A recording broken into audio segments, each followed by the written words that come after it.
Welcome to Gutter Talk, the show all about comics and graphic novels. I'm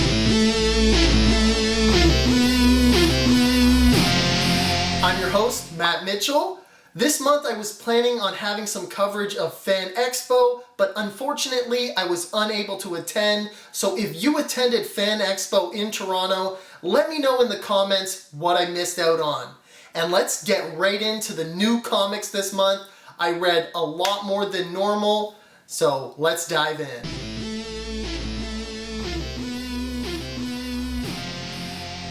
First up for the physical issues I purchased is Twig number 4, and this is the Virgin variant, which basically means it's just pure artwork. It doesn't have any trade dressing, there's no logo, no Image Comics, no barcodes, nothing.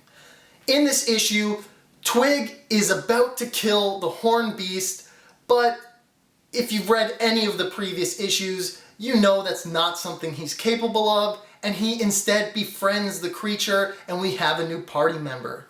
Together they continue their journey and dodge this giant mud creature and collect the song that they need. So technically, they have 2 of the 3 items, just not in the way they expect, and they're on their way to their final destination when they encounter the creature from issue number 3 who wanted to skin Twig alive. So it's gonna be an exciting 5th and final issue, and I can't wait for it. Next up, we have DC vs. Vampires number 8. Basically, the heroes have broken into smaller groups to tackle different angles for saving the world. And if you thought past issues were a little bit steamy and had some sexual tension, this issue is full-blown sexy. We got Oliver Queen spending one last night with Black Canary. It's the end of the world, gotta make the most of it. We got a sex dream from Barbara Gordon. This issue got a little bit crazy. Things are going off the rails, but for some reason I love it. This series is so funny. And moving on to the other spin-off series, we have DC vs. Vampires All Out War number 2.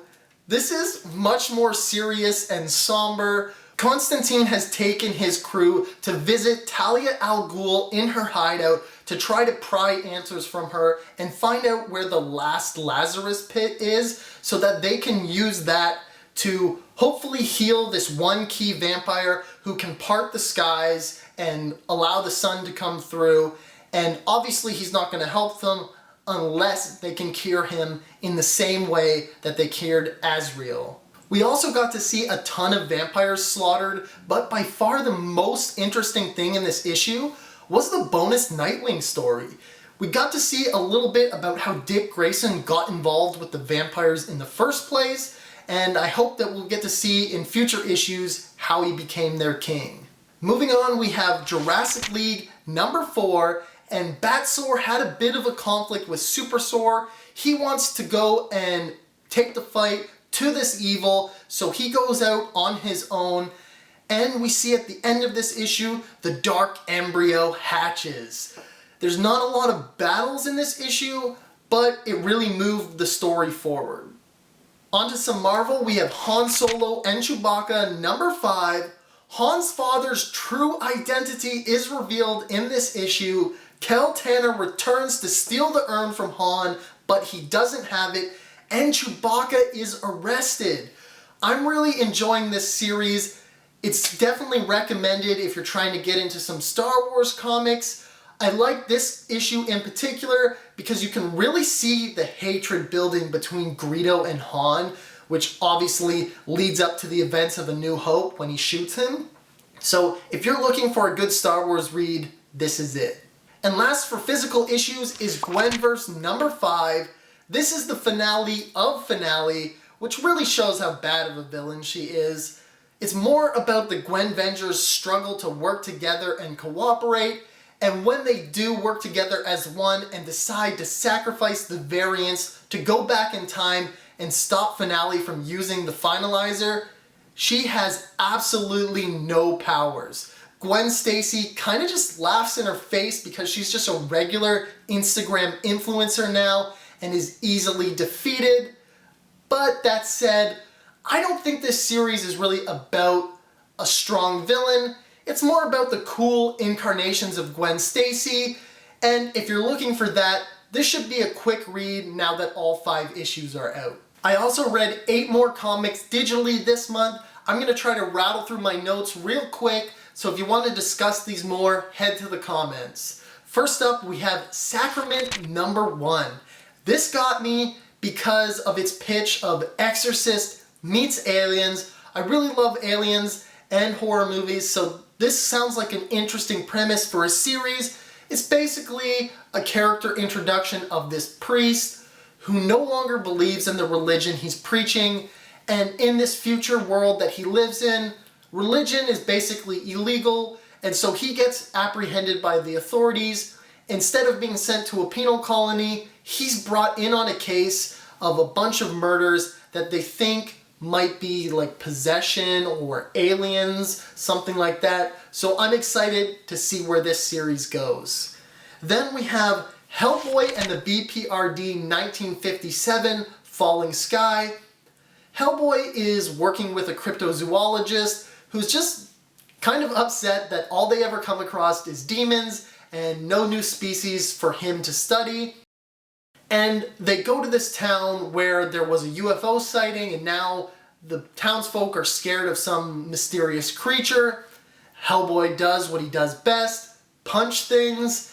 That solves the problem. And I would say that it's not a great introduction to Hellboy if you're looking to get into that character, but if you're already a fan, it was a pretty fun read. Next up, we have Ghost Rider Vengeance Forever #1. I think this series is celebrating the 50th anniversary of Ghost Rider, and so he goes to this mystical tattoo artist who is gonna bring back some of his memories and memories of the spirit of vengeance. And so we see a few different incarnations of the Ghost Rider. I kind of felt like I was missing some context and some information having not read previous Ghost Rider series, but there was still enough here to enjoy this issue. Next up is X-Men Legends #1. I'm a big X-Men fan, but I'm so far behind on the comics that I couldn't get into like Krakoa in the modern issues. So this is a great series because it picks up right from Incredible Hulk 181, Wolverine's first appearance, and leads up to Giant Size X-Men #1.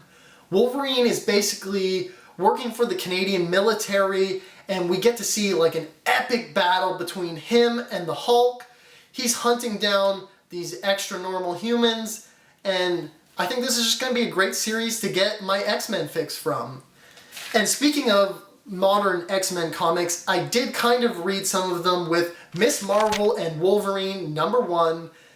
This was more of an X-Men team up with some other mutants, but you know, Wolverine sells comics, so obviously you're going to put him in the title. Basically, Miss Marvel happens to be around Krakoa when she sees this wasp fly into it, and she investigates. Some mutants come out to find out what's going on, and they team up together to fight this swarm of robot wasps. And something more sinister appears to be going on, which leads to the second team up they released, which is Miss Marvel and Moon Knight #1. Instead of fighting robot wasps, they're fighting robot rats. And basically, if you couldn't piece it together from the first issue, this team up, you can get a little bit more information. We see that the villain is trying to collect DNA from these heroes to reverse engineer their powers for some evil goal. And I really enjoyed in both these issues, but more so the Moon Knight one, Kamala's inner monologue. I thought it was just like really funny listening to her thoughts, especially after watching the TV series. You kind of have that actress's voice in your head. And I'm pretty excited for where this series is going because she's teaming up with Venom next, so that's pretty exciting. Next up is a mature comic I read, Survival Street #1. Basically, it's Sesame Street in this dystopian world where corporations can now control the government, if they don't already. And I'm not going to be reading any more of this. It was a perfectly fine series, and for some people, they'll probably really enjoy it, but it bombards you with every political issue, not even really political, just like every terrible issue the world is facing today. We got migrant kids, racism, not paying people a living wage, the greed of rich people, gun violence, terrorism. It just goes on, bringing these things up, and I see enough of that in the news. Honestly, I look to comics for more entertainment, and I would rather not read something so close to reality. Something that did something similar, but I think in a better way, was Golden Rage #1. Basically, women are sent to this island when they're perceived to no longer be of value, which is basically they can't produce kids. So a lot of grannies are sent there, and it's basically grannies fighting for survival. Some of them have become savages. It's ultra violent. As soon as new people are sent to the island, they're attacked for their belongings. And basically, I found this story to be a lot more entertaining to read, and it still has a message. On the surface, it's just grannies fighting for survival, but underneath, it's, hey, women have more value than just being able to make kids for you.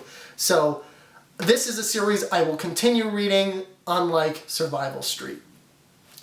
And on that note, that's all I read for this month. Let me know in the comments what you read, and remember to like and subscribe this video. It really helps get it out there, and I'll see you around comic shops in September.